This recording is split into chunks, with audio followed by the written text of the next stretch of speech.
మీరు కోటేశ్వర్లు కావాలనుకుంటున్నారా? అయితే ఈ వీడియో మొత్తం చూడండి. ముఖ్యంగా కెరీర్ స్టార్టింగ్లో ఉన్న వాళ్ళ కోసం నేను చెప్తున్నా.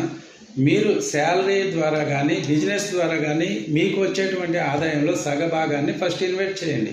తర్వాత నెక్స్ట్ సగభాగాన్ని మీకున్నటువంటి హౌస్ రెంట్స్, ఈఎంఐస్, పిల్లల ఫీజులు అవన్నీ కూడా అప్పుడు వాడుకోండి. అంటే మిగిలిన సగం ఎట్లా సరిపోతుంది సార్ అంటారేమో. ఒకటి, మనకి ఎప్పుడైతే సరిపోలేదో అప్పుడు మన ఆలోచన, మన మైండ్ కొత్త ఆలోచన చేస్తూ ఉంటుంది, కొత్త ఆదాయ మార్గాలను వెతుకుతూ ఉంటుంది. అప్పుడు మాత్రమే మనం కొత్త వనరుల్ని అందిపుచ్చుకోగలుగుతాం.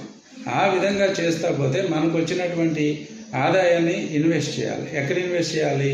ల్యాండ్ మీద ఇన్వెస్ట్ చేయాలి. ఎందుకు ల్యాండ్ మీద ఇన్వెస్ట్ చేయాలంటే ఈ భూమి పైన ఉన్నటువంటి ఎక్కువ శాతం కోటేశ్వరులు చేసింది ల్యాండ్ మాత్రమే. సో మై డియర్ ఫ్రెండ్స్, ఎప్పుడైనా గుర్తుపెట్టుకోండి, ల్యాండ్ మీద ఇన్వెస్ట్ చేస్తే మన జీవితానికి ఒక భరోసా ఉంటుంది. కాబట్టి భూమి మీద ఇన్వెస్ట్ చేయండి. కోటేశ్వర్